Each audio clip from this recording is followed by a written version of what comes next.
In this short video, I will show you the Sentencing Council's general guideline and the expanded explanations that the Council has introduced into all its offence-specific sentencing guidelines. Both the general guideline and the expanded explanations are effective from the 1st of October 2019. The general guideline can be used in two situations: where the court is sentencing an offence for which there is no offence-specific guideline, and where it is used in conjunction with an offence-specific guideline.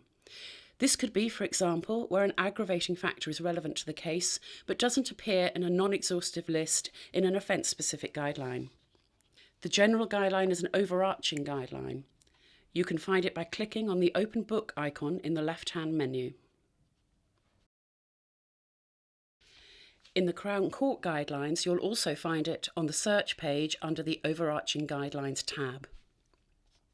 The general guideline includes all the elements you would expect to find in a sentencing guideline: information on when the guideline applies, what the court should consider when reaching a provisional sentence, guidance on assessing harm and culpability, non-exhaustive lists of aggravating and mitigating factors, and a final series of steps to help the court reach a sentence, including accounting for a guilty plea and applying the totality principle.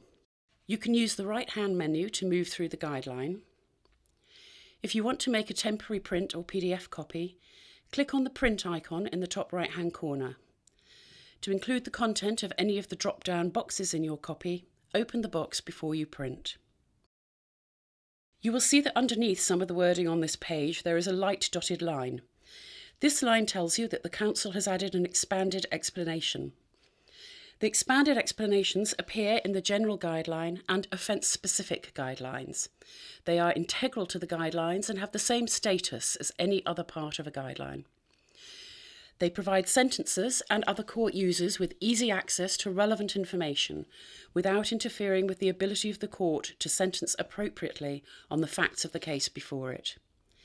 There are two expanded explanations that are unique to the general guideline: culpability and harm. They appear in step 1.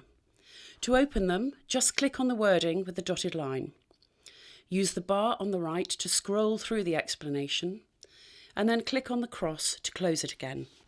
In the offence-specific guidelines, you will find expanded explanations in step 2. For example, in the guideline for threats to kill, you will see from the dotted lines that almost all the aggravating and mitigating factors have expanded explanations. This explanation sets out what the court might consider when deciding whether the vulnerability of the victim should have an impact on the sentence.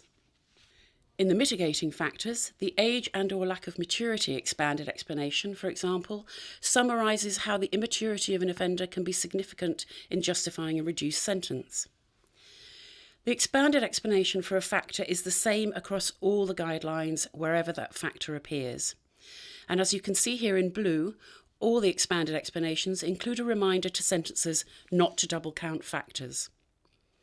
Some expanded explanations provide links to additional relevant information.